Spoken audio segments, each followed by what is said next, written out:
Here's something most people never stop to consider about being really intelligent. We tend to talk about it as if it's a straightforward gift, something that opens doors and makes life a little easier. And in some ways it does, but sit down with people who've spent their whole lives carrying a mind that works a little too fast, a little too deep, a little too relentlessly, and you start to hear a very different story, a quieter one. Because the very thing that gives highly intelligent people an edge in thinking is often the same thing that creates a unique kind of private suffering that most people around them never quite understand. Today we're going to explore something cognitive psychologists have been studying for decades, the hidden psychological struggles that come specifically with high intelligence, not as a complaint, not as a badge of honor, just as an honest look at what it actually feels like to live inside a mind that never quite slows down. Let's begin with struggle 1, the weight of living inside your own head.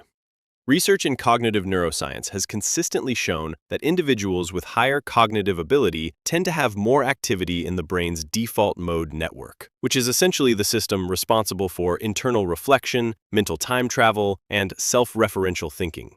In simpler terms, when nothing is happening on the outside, a lot is still happening on the inside. This is why intelligent people often describe a sense of never really being off. The mind keeps constructing, revising, questioning. It replays things that happened, it drafts things that might happen, and it rarely gives itself permission to simply stop.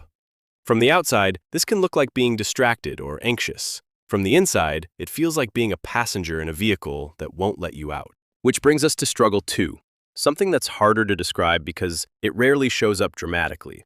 It's the quiet difficulty of finding conversations that actually feel nourishing. Highly intelligent individuals tend to be drawn to layered, unusual, sometimes strange questions about the world, about people, about why things are the way they are. And when most daily interaction stays on the surface, that mismatch creates a specific kind of hunger that doesn't get named very often. Researchers studying gifted adults have written about this for nearly a century, describing a communication gap that tends to appear between profoundly intelligent individuals and the social environments they move through. Not because anyone is wrong, not because anyone is less, but because the conversational bandwidth just isn't there. And so you get this strange experience of being surrounded by people and still feeling like part of you is waiting to be met. Consider this one for a moment, because it's one of the strangest paradoxes in all of psychology. The more intelligent a person tends to be, the more aware they often become of their own limitations. It sounds backwards, but it's remarkably consistent in the research. This is struggle 3, and it's where self-awareness starts working against the very confidence it should support. Highly intelligent individuals tend to see every gap in their reasoning, every potential blind spot, every place where they might be wrong. And that kind of clarity, as honest as it is, can quietly chip away at how a person feels about themselves. You can know objectively that you're competent and still walk around feeling like you're one question away from being exposed. That's not insecurity in any fragile sense. It's the byproduct of a mind that's too good at auditing itself. Now, here's something worth stopping on before we continue. The struggles we're talking about don't look like struggles from the outside. They look like quirks or quietness or thoughtfulness, which is exactly why so many intelligent people carry these things for years without ever identifying them. They just assume everyone feels this way.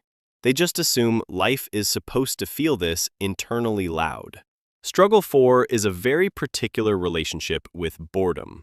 And this isn't the ordinary kind of boredom that most people experience waiting in line at the grocery store. This is something closer to a neurological discomfort. Studies in cognitive psychology suggest that individuals with higher intellectual capacity often need more novelty and more mental complexity to feel engaged. When that input isn't there, the brain doesn't just sit quietly, it starts generating its own internal static, restlessness, rumination, frustration. This is one of the reasons so many intelligent people describe conventional environments, the rigid classroom, the repetitive job, the predictable routine, as almost physically draining. They're not ungrateful, they're not difficult. Their nervous systems are simply calibrated for a level of stimulation that ordinary structures weren't designed to provide. There's another pattern worth naming here, struggle number 5, perfectionism, but a very specific kind. It's not the perfectionism of wanting to look impressive. It's the perfectionism that comes from being able to vividly imagine the ideal version of something, and then having to watch the real version fall short of it. Highly intelligent people tend to run extremely detailed internal simulations of what could be. And when reality produces the usual mess of limitations and compromises, the emotional gap can be significant. They're not chasing approval from others. They're chasing the version of the work that already exists inside their own head. And that version is often impossible to reach, which means a lot of their creative and professional life is spent quietly disappointed in things that other people would consider excellent. Struggle 6 is a sharpened sensitivity to things that don't add up. Inconsistencies, hypocrisies, social rules that contradict themselves, claims that don't hold together. A highly intelligent mind notices these things almost automatically, and once noticed, they can't be unnoticed. This is where pattern recognition, which is such a strength in so many contexts, turns into something tiring. Because the world is full of small contradictions that most people are able to simply move past, and an analytical brain often struggles to do the same. Research in moral psychology has pointed to something interesting here, that people with higher reasoning ability tend to react more strongly to unfairness, partly because they can trace its consequences further down the line. So what looks like being too sensitive is often just being too aware. Have you ever noticed how often smart people struggle with simple decisions? That's struggle 7, and it catches a lot of people off guard. You'd think intelligence would make choosing easier, but in many cases, it does the opposite. When a person can see a dozen possible outcomes for any given choice, when their mind is capable of simulating how each path could unfold, decisions don't become clearer, they become heavier. Behavioral economists call this analysis paralysis, and it's especially common in highly intelligent individuals who are trying to make thoughtful choices in situations where thoughtfulness doesn't actually help. Sometimes a decision just needs to be made, and the brain that wants to analyze every variable is the same brain that can get stuck between them.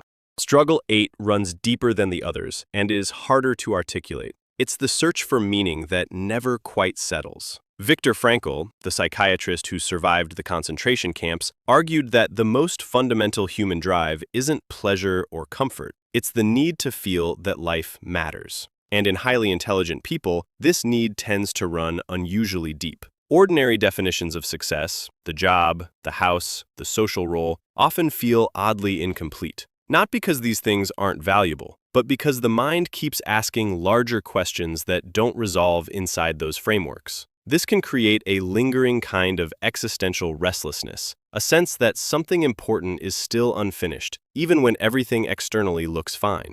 And then comes struggle 9, the quiet loneliness of being misread. Not the dramatic loneliness of being isolated, something subtler. The kind where you're able to laugh, connect, hold conversations, participate fully in your social world, and still privately carry a whole interior life that rarely gets seen. Researchers studying gifted adults have found this to be one of the most consistently reported experiences among people with high intellectual ability. It's not about thinking you're better than anyone. It's about the simple reality that when your mind is wired to a certain frequency, finding others who can meet you there takes more time than most people realize. Which brings us to struggle 10, and this one pulls everything else together. It's the exhaustion of carrying a mind that never fully rests. Not just mentally, but emotionally. Because all of these patterns we've been describing, the overthinking, the perfectionism, the sensitivity, the search for meaning, they all run on the same engine. And that engine rarely gets a break. Highly intelligent individuals often describe a kind of fatigue that sleep alone doesn't solve. Because the thing tiring them out isn't physical. It's the ongoing effort of processing a world at a level of depth that most environments weren't built for. Here's what I think is worth taking away from all of this. Intelligence isn't a straight line from struggle to success. It's a way of being in the world that comes with real advantages and real costs. The mind that can see clearly is also the mind that sees too much. The mind that can analyze anything is also the mind that can't always let things go. None of that makes it broken. It just makes it a particular kind of mind, one that needs a little more patience with itself than most people realize. And maybe that's where something useful begins. Not in fixing the way your mind works, but in finally understanding why it works the way it does. See you in the next one.